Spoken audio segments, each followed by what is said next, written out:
Hello folks, it's an honor and a pleasure to be in the vicinity of an amazing gentleman who has been the patron of Nyaka. For those of you who may not understand what Nyaka is, they have been here for 15 years in Kanungu. It's an AIDS project, and of course I'm blessed to be with the patron of Nyaka in Uganda, Professor Mondo Kagonyera. Welcome to the show. Thank you very much. Good evening, viewers. Now, who is Professor Mondo Kagonyera? He's the man you are looking at. And walk us through your journey as a person. Oh, what would you like to know? A lot. Well, some of us may not be aware of. I am about 76 years old today. Born in the then Kigezi district, now in Rukunjiri. I was raised by a single parent, my mother, after my father had died, and friends and relatives helped me to go to school. I went to Kigezi High School, Kigezi College Butobere, the University of Nairobi, and the University of California. And at the end of the day, I was a veterinarian with 3 university degrees, bachelor's, master's, and doctor of philosophy. I taught a bit at Nairobi just after my graduation before going to California. Then I returned to Uganda in 1971, and I have lived in this country ever since, serving in various positions. First at Makerere as a teacher. Actually, I taught at Makerere for a total of 18 years. Wow. Before I was appointed minister by President Museveni in January 1988. And I was an MP for 18 years, 9 of them as a minister. And here I am, retired from paid politics, but certainly not from politics as such. All right. Now, early this year, on this particular show, I did talk to Jackson Kaguri, yes, who spoke very highly of you, and actually refers to you as one of his few role models, yes, a hero, he says, to him and so many others in different communities in Uganda. You are a hero to so many people. But who is your ultimate hero? God. Okay, away from God. Someone you look out for and say, yes, that person is my hero. Yeah. There are so many of those, I can tell you the truth. My mother has been my strongest hero. My mom went through every circumstance, every hardship you can imagine, and is still standing right now in a wheelchair, but a wonderful woman. I've had teachers who are my heroes. Freda, who taught me and saw me a young boy, when my mom would run away from home because my dad was really harsh to her, and she would say, Jackson, you grow up one day and build your mom a house and bring her back. I have done that. Mondo Kagonyera, I was born when he was already a professor. And he's been close to us. We are related, but has been really an inspiration. When I got my honorary PhD, I sent him a picture and I said, finally, now we can wear the same gown. How do you feel when you hear such praise from a 2012 CNN hero there? You know, when I hear something complimentary said about me, especially by those who mean what they are saying, I feel very, very happy. It's very, very rewarding. And Jackson, who happens to be my nephew, by the way, is such a wonderful man, so committed to serving mankind, that if he makes any statement about you, you should welcome it with both hands. So I'm very happy that Jackson could make complimentary remarks about me. I would make the same remarks about him, actually. And I was about to ask you where you get the connection with Jackson. Oh, okay. But to those of us who do not know him so personally, yes. Who is he? Well, Jackson is a young man born in the then Kigezi district. His family now live in the Kanungu side of former Kigezi. He has lived quite a bit of his life in the United States of America. But nonetheless, he never forgot about the place he came from. In other words, his roots remained intact. And therefore, when the opportunity presented itself, he decided to come back and make some intervention in our society. And the area he picked on was the orphans of the HIV AIDS scourge. Now, let's go back to Jackson. He returns from New York. He doesn't return, he actually comes in and out. Yes. Yes, but, he still keeps a house in the US. From New York with that ambitious project of yes. his, to start a school that would cater for over now 5,000 orphans that have been affected by the HIV scourge. And you are among the first people to believe in this project. Yes. Why? Because all my life, I have always had some room in my heart for other people. I have been in public life for about 49 years now. And I can assure you, every position I've held, I have served as well as I possibly could in the interests of those people I intended to serve. Number two, I have told you that I was orphaned by my father's death, and therefore, being supported by other people opened my eyes on how good it is to reach out to those who are less fortunate than you are.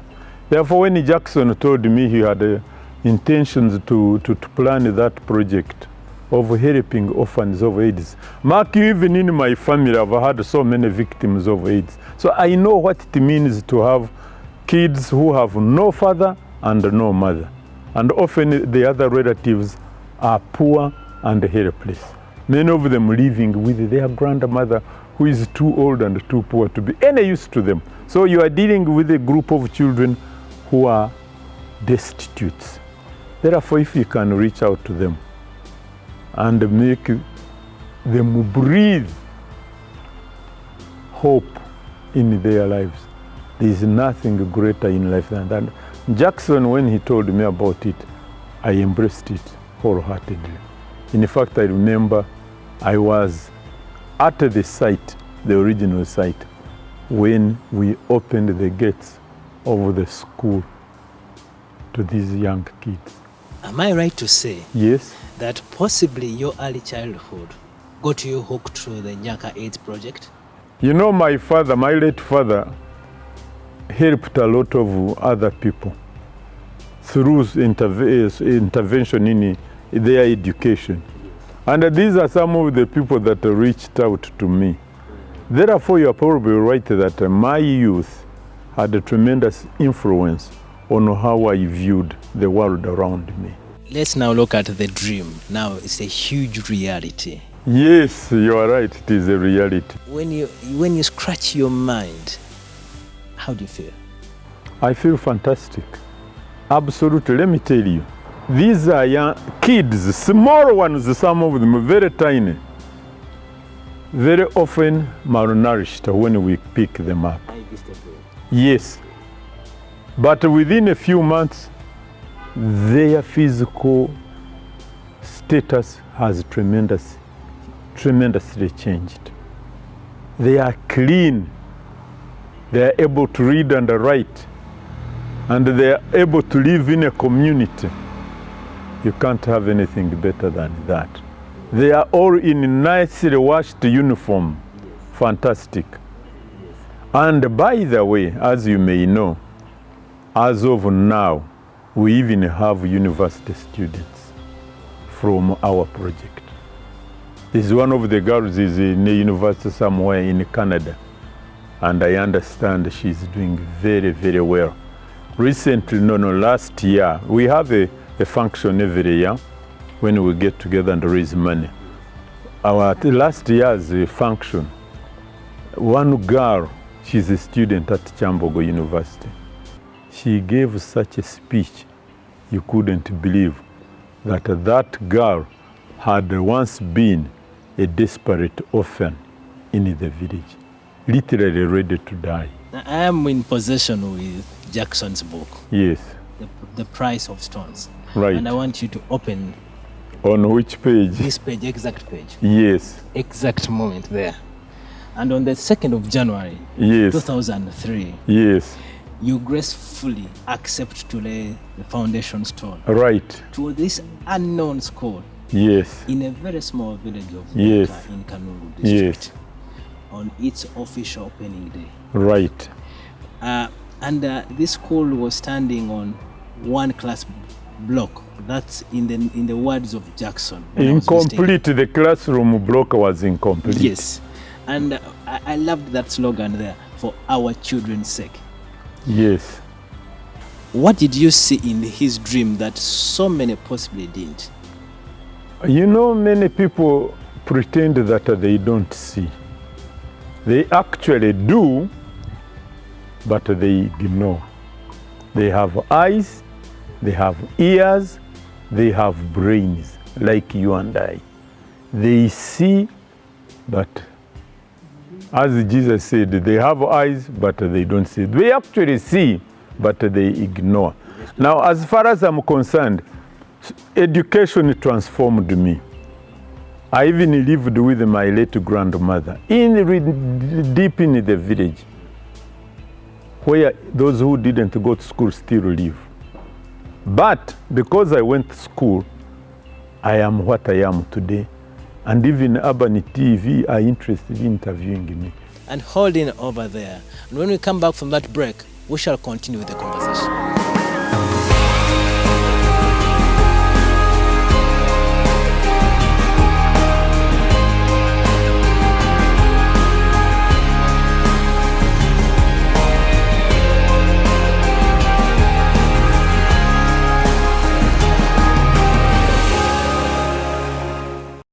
Thank you very much for staying tuned to 30 Minutes with Edmond Safali. And in tonight's show, we continue the conversation with Professor Mondo Kagonyera about the journey that he has undertaken with Nyaka AIDS Project.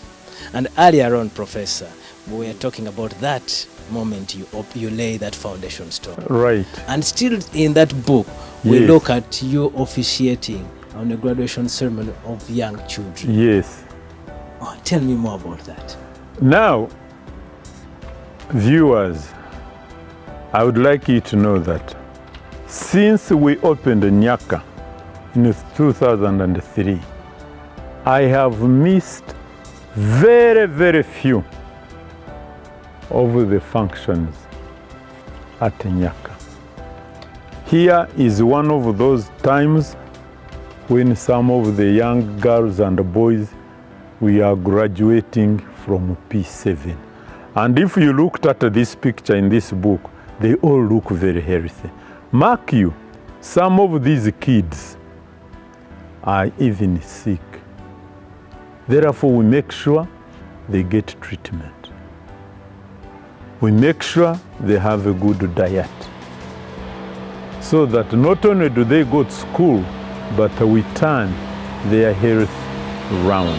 I don't know the exact records, but we have lost only very few of these kids. If it were not for our intervention, probably those who are infected, the majority of them would be dead. But we have done everything possible to keep them alive and healthy. And young children have turned into mature people. Yes. 15 years down the road, a young girl who kickstarted her dream from Nyaka Primary School is now studying in Canada, like you mentioned earlier. That's right. And the records show as well that 14 pioneer students are in different universities across Uganda. Right. Now, how does it feel that your sweat hasn't gone to waste? I feel elated.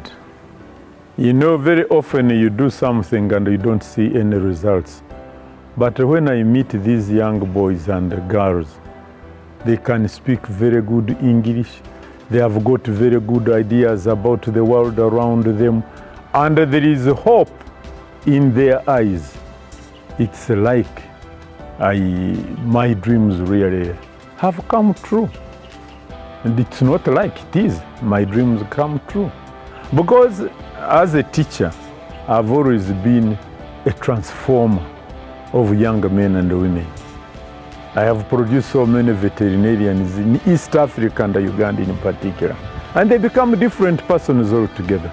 So when I extend this, my intervention, to smaller kids than those, the ones at the university are among the most fortunate in the country. But when we go down to those who are least fortunate and we are able to change their lives, you can't feel any better than I feel about it. So just a wonderful thing. You know, so many people talk about these achievements that you guys have done. Yes. Take me through the challenges that you have undergone to bring this kind of a transformation in a community by offering this massive project to the local folks down there. You know, the project is not yet massive because we are restricted by resources. You know, Jackson goes among friends all over the United States, Canada, and then here we have a local chapter of young men and women, many of whom are corporate persons. And some of them, every year, they donate a whole month's salary. Ugandans, young men and women like you. Every year we meet, I think the next function is sometime in December. Right, they give their salaries. And some of them, the organizations they work for, match the contributions they make. But nonetheless, the resources are perennially restricted. We would have loved to do more than we are doing, but nonetheless, as you must know, we now have 2 schools, one at a place called Nyaka AIDS, that's in Nyaka, and then we have another one 40 kilometers away called Kutamba. Kutamba means to heal. Now, looking back. So we have, I don't know the figures, Jennifer can help us, but we have, I think, close to 1,000 of these kids in these 2 schools. Then, as you know, we have established a vocational section where the students not only study theoretical subjects, but they pick up one skill or another. And I can tell you, Professor, I was there. Where are you when we opened that thing? Yes, really? Thank you. Yes. Thank you very much. And certainly the reason why I'm here to talk to you more yes, about this. Yes. Now, looking back in 2001 and reflecting today at the massive successes of the Nyaka project, what goes through your mind? I feel extremely happy that I have made a modest contribution. You know, my job in life generally, and in politics and social life, I am a cheerleader. I like to cheer people. You could call me even someone who holds the flag so that everybody can rally around the flag. That's what I like to do best, to mobilize people, to make them conscious of the need for them to help. So I feel very happy when I get people responding to the needs of these young men and women. But why do you think Nyaka has been so successful to date? It has only been successful because this young man, Jackson, has been very clear all his life. You know, many people will go abroad and raise money. Instead of the money doing what they claim they want to do, they use it for their personal needs. I can assure you, the Nyaka Foundation spends every penny they get on the job for which the money is meant. And the account, I think, I'm not an accountant, but they account to themselves, both to the public and the people who support Nyaka. I've heard of people, including church leaders, who go abroad with the pictures of different places and get money. For us, every penny we get, we put in a Nyaka project. And therefore, people are willing and are ready to support. They even physically travel to Uganda and visit Nyaka and see for themselves what the funds, the donations they have made have been able to achieve. Do you feel you have done enough? Not at all. I wished, oh no, this is a terrible wish, but if it were possible to extend this program to other parts of Uganda. I know there are other people who are involved, but I'm a selfish man. I would like projects in which I myself am involved. So if we could extend the project to other parts of the country, I would feel very, very happy indeed. Now, looking closely in your life, yes, you have invested a lot of your time in education. Yes, I have. You have been a lecturer for over 18 years at Makerere University. Yes. You have been the Chancellor of Makerere University from 2007 till 2015. Yes. You have now been appointed the Chancellor of Kavala University. Yes. So am I right to conclude that possibly your glowing passion is in education? You know, first and foremost, I'm an African. And I recognize that the African race have been the most disadvantaged race in the world. We are the poorest.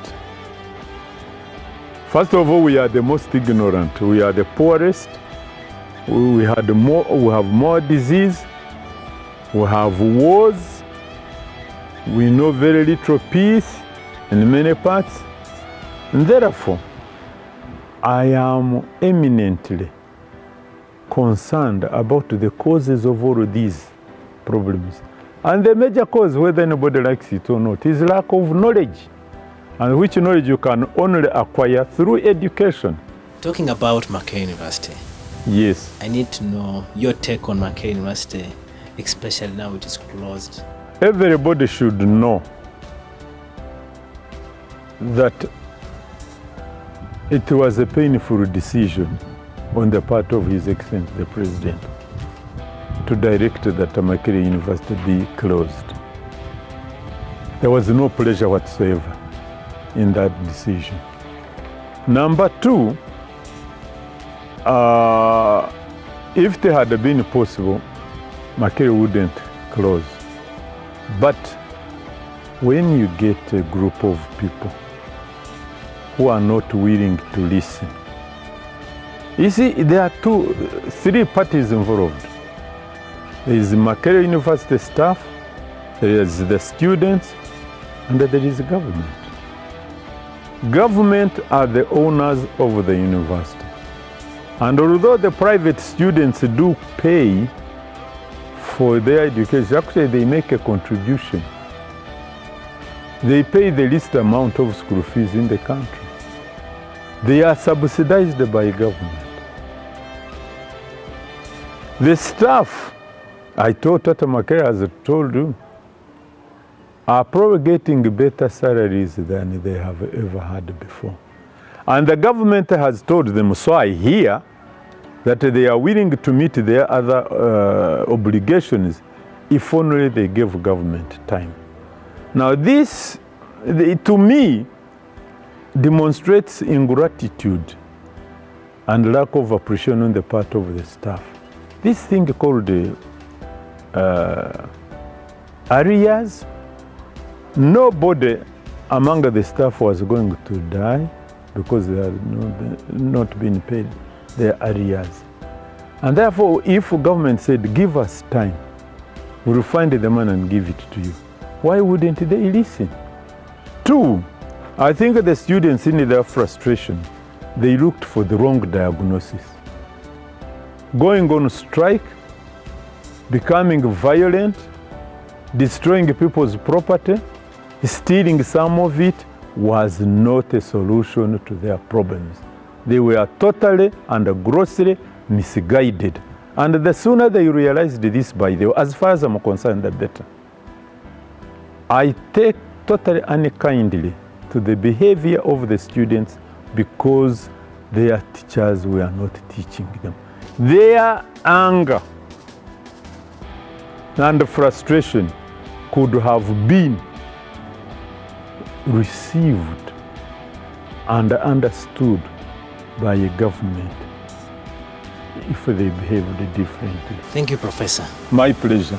Now, of course, time is never our best ally, but I have talked to the professor and he has accepted to give us another show with him. And until next week, we meet again. Your coach, Edmond Safali.